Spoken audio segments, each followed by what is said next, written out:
This Family Life News podcast is made possible by the support of listeners like you.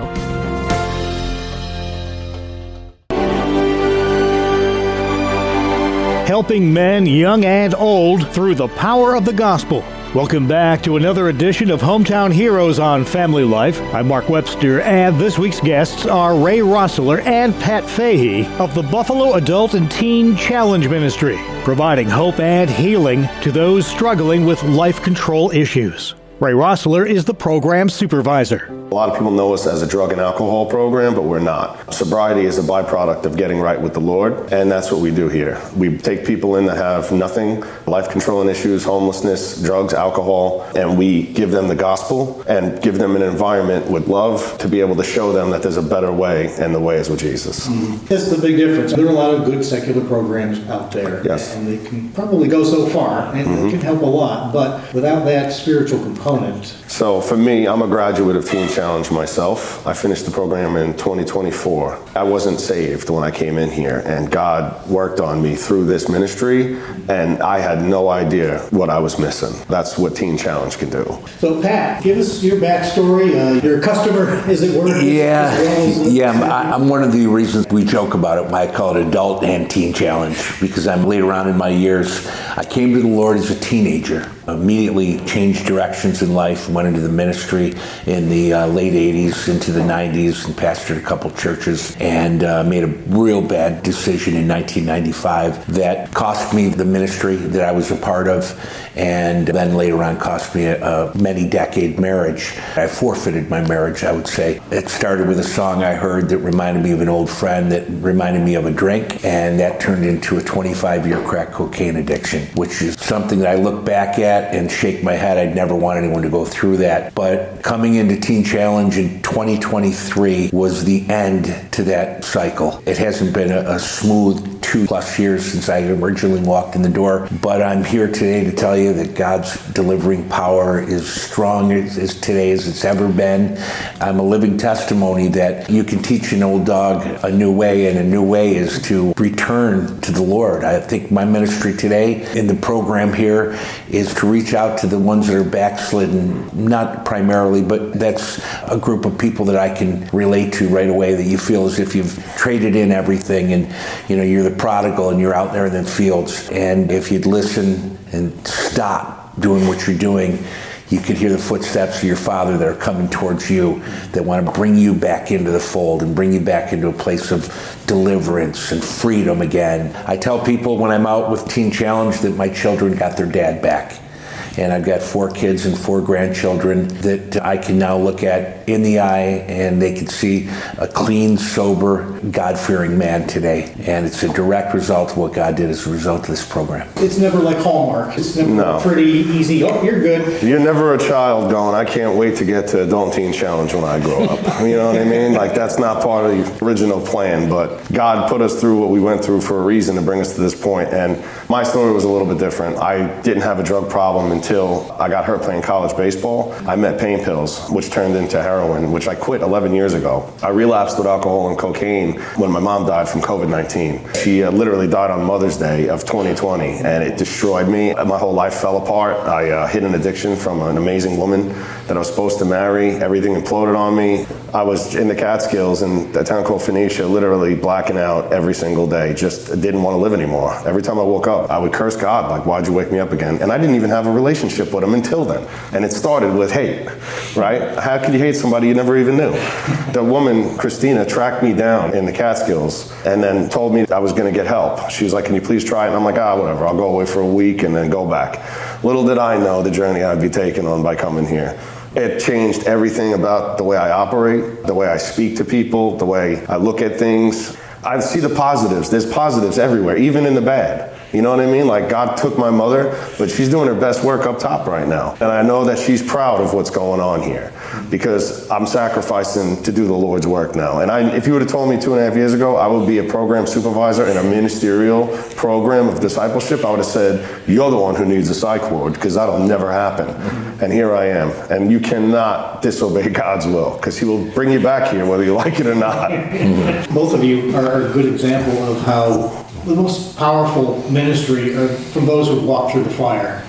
Absolutely. It's one of those things where everybody comes in, and one of the common things is people try to, once they get a little bit of clean time under their belt, they want to fix everything that they had destroyed or hurt, right? It's like you've seen it, Pat. I gotta fix my child support payments as an example, or I gotta get a job and start working. And I said all the same stuff. So did he.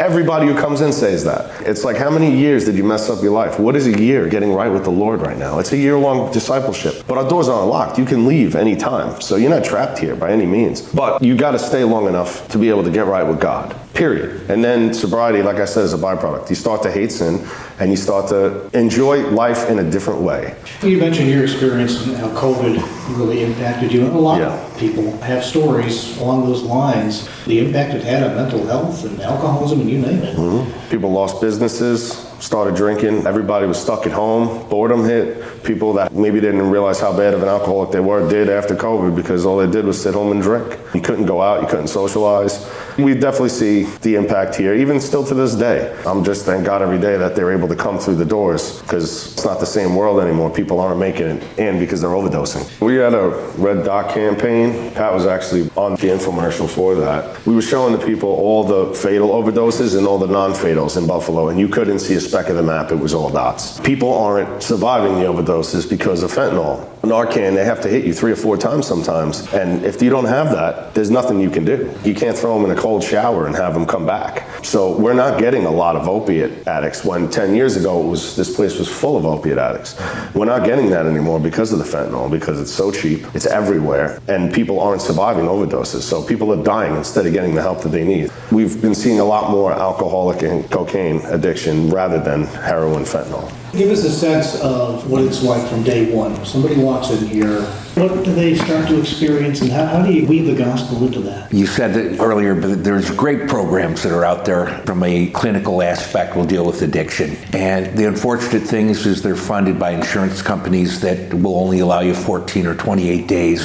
Some of them get extended programs. But what we're able to do is provide an environment that starts first thing in the morning, rebuilding discipline into our lifestyle, coming out of the lifestyle as a recovered addict, now a believer in walking in grace every day. There has to be a discipline to your life. Undisciplined sleeping till noon and getting up and hoping things are going to change and catch a recovery meeting. It's a recipe for relapse. It's a recipe to go right back to the same thing that you were doing. We start with a regimented 6 a.m. wake up and a 10 p.m. lights out, and throughout the day is interspersed prayer, Bible, devotion, first thing in the morning, keeping the house up. We have a beautiful home here in Buffalo that we can be very proud that we can keep it this way. A gorgeous setting here with woodwork and comfortable beds, and we're given the environment so God can work on the inside of us throughout the day.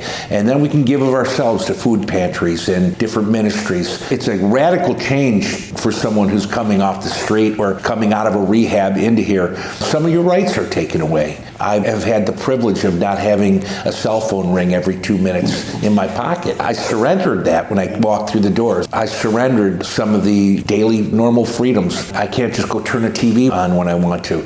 It's very regimented, but it's all pointed to a healthy direction. Restoring our mind, beginning to have the mind of Christ, walk in freedom, and relearn things that either have been surrendered over or forfeited or taken over by the power of darkness. This is a place to, throughout the day, get instruction, correction, counseling, encouragement, love, a lot of great food. They talk about the freshman 20. Well, welcome to the Teen Challenge 50. That when you come in the program, because of the generous contributions of food pantries and private donors and churches and the people that have undergirded us as a parachurch ministry all these years, 50 years in Buffalo, you just learn the discipline to say no when it comes snack time before you go to bed. It's a fraternity. It's an environment with brothers that are all coming from different lifestyles lifestyles. That's the challenge, I say, interacting with each other. But here I've got a son 5 years younger than Ray, and we immediately became best friends as if we grew up together. We came in the program at the same time. He's stood the test of time and kept faithful over these years and was there for me when I started to slip up in the midst of the process to lift me up. And two are better than one, as the word says. You know, we can lift up another brother when he falls or when he's getting close to falling, someone to pull him back into the fold. We're accountable to each other. If you know that your brother's watching you, eventually as you mature in Christ, you realize, God's always watching us. That's Ray Rossler and Pat Fahey of the Buffalo Adult and Teen Challenge Ministry, providing hope and healing to those struggling with life control issues. Please join us again next time as we search for your home, your town, your hero. It's Hometown Heroes on Family Life. Thank you for listening to this Family Life News podcast. If you've been encouraged by what you've heard, please share it with others and click the subscribe button to automatically receive future episodes. Family Life is a listener-supported ministry. Podcasts like this are made possible by your financial partnership. Find out more at familylife.org.